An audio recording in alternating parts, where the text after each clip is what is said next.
Alright guys, welcome back. So I officially got the splitter cable for my battery so I can use both my mid-drive and my hub motor together. And I have about 77 miles of experience using both of these systems in tandem.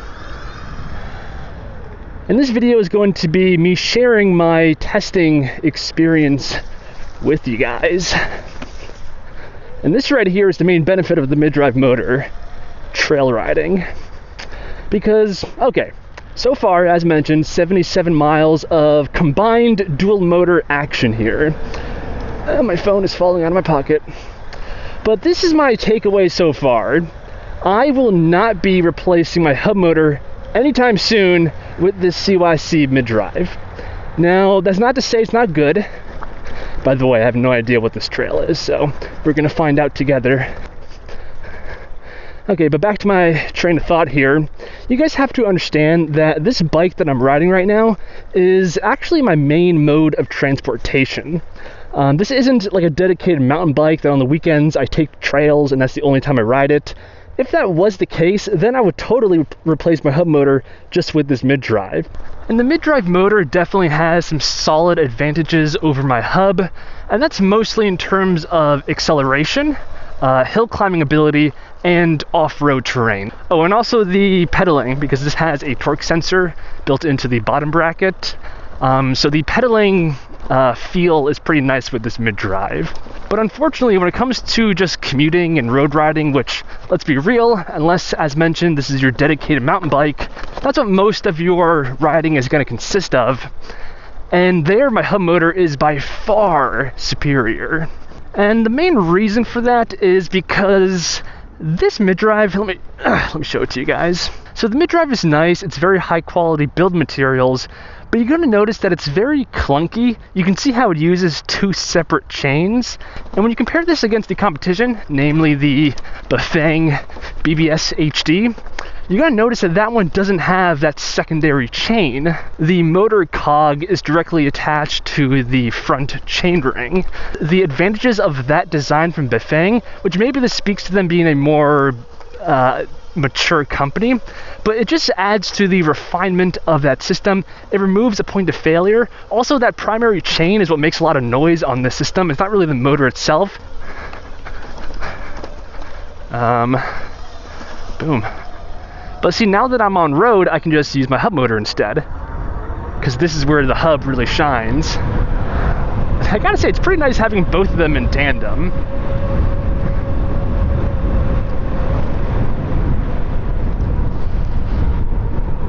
Alright, let's go. I think this trail allows bikes.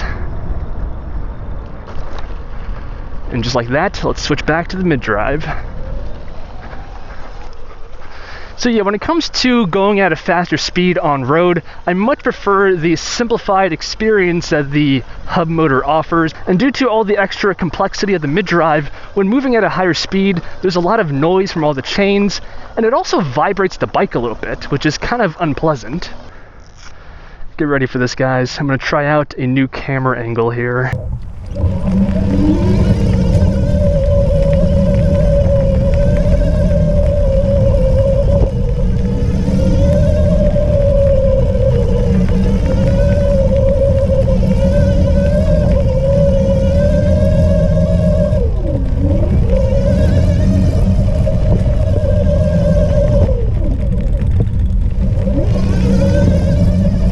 Now, I don't mean to sound too negative. The motor is currently crushing this hill. I'm putting next to no effort into pedaling, and I'm going up this hill like a champion. So this is one of the situations where the complexity really brings something to the table. Another advantage of all the complexity in this motor is that it actually comes with an app where you can adjust basically every aspect of how this motor performs and reacts. And I'm still learning all the ins and outs of this app. I've been tweaking a lot of the different factors, and I am honing in on the settings that I like for this motor. So for example, one of the settings I was playing around with that really changed the way I use this motor is the initial torque setting. So when you begin cranking the arm, you can adjust how much torque it gives you in that first half second. You can adjust how sensitive the torque sensor is, as well as the cadence sensor, because this has both. So you can change it to be like 60 or 30 RPMs to activate the motor. So the more I've been exploring the app, the better and better I'm able to make the motor feel for my needs here. And see, right there was the initial torque. I know you guys couldn't feel that, but for the first second, I just flew up this hill.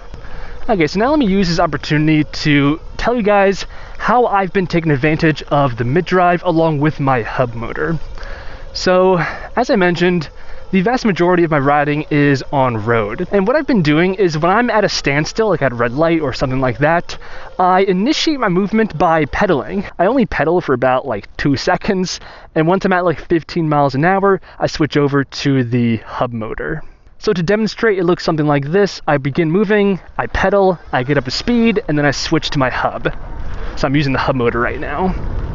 And I found that to work pretty well. Another situation where I use the mid-drive, of course, is when I'm going up a steep hill, because the mid-drive is just more efficient, so it extends my battery life by using the mid-drive over the hub in that situation. And of course, when I'm off-road, I prefer using the mid-drive because it just feels a lot more natural and fun versus that.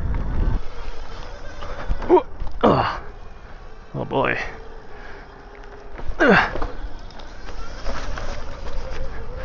So it's definitely overkill to have both motors on my bike, but it's also fun and I appreciate it. In fact, the more experience I get and I understand the strong suits of each motor, the more I enjoy having both systems on my bike. I feel like no matter the terrain, I can really just conquer it. Oh my gosh, mud and horse dung. Ooh, that was easy. Okay, so the CYC motor is not cheap. If it was only like $300-400 bucks, then I would say adding it to an existing hub motor bike is actually a pretty good idea. But considering the motor is like $800-900, it makes zero sense because it is better than just having one or the other, but it's diminishing return. You're spending so much money for a little bit of better performance. But a more fair comparison is the CYC motor against the Bafang mid-drive. And more specifically, I'm talking about the 1000 watt version, which is their most powerful. The price between the CYC Stealth and the Bafang is actually kind of similar. I think the Bafang is a bit cheaper at like 800 bucks, and the CYC is around 900 bucks. And the major advantage on paper with the CYC, as well as the main reason why I was interested in it, is because the CYC is compatible with 72 volts. Oh gosh, just keep going. So yeah, it's compatible with 72 volts, which, considering I have a 72 volt battery, that was a big deal for me. And the rated power is also more, it's 1500 watts. Now I can't do a real head-to-head comparison because I've never ridden the Bafang mid-drive system, but just based off of my preliminary observations I mentioned in the beginning, the design of the Bafang seems to be way more refined, because it eliminates the extra point of failure the CYC has, which is the extra chain, which also makes a lot of noise and kind of vibrates your bike a little bit when moving at a faster speed. Because it seems like on the internet everybody is in love with mid-drives, and they are great, but hubs do have their clear advantages, like this right here. If I switch over to the mid-drive, the thumb throttle, it's just more clunky. So those are some thoughts on the CYC motor. Definitely stay tuned to the channel because the full review is coming soon. I'm still learning everything there is to know about this motor, changing all the settings in the app, getting used to the gears in the back. So far, I found basically the middle two cogs to kind of be the sweet spot in terms of its performance. I mean, overall, the motor is great. You guys saw how I was just destroying those trails, and those were uphill. I know it can be difficult to see on the GoPro, but, you know, in this situation, just the hub is just significantly better. And considering the price of the mid-drive motor, it should be more comparable on road, in my opinion. But at a speed of, 26 miles an hour, using the mid-drive, it kind of feels dangerous, to be honest. But yet again, my hub motor cannot do stuff like this. So it really is a give and take between these two systems. I mean, this right here is, whoa, I did a wheelie. This right here is pretty impressive, not gonna lie.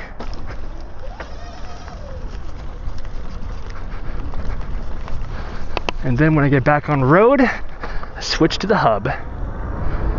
Boom. You guys know I appreciate a like on the video. Subscribe if you enjoy my content. Don't just rely on the YouTube algorithm. Hit that subscribe button, even the notification bell. There we go. Accelerate with mid-drive and then take over with the hub. And yeah, I'll catch you guys in the next one.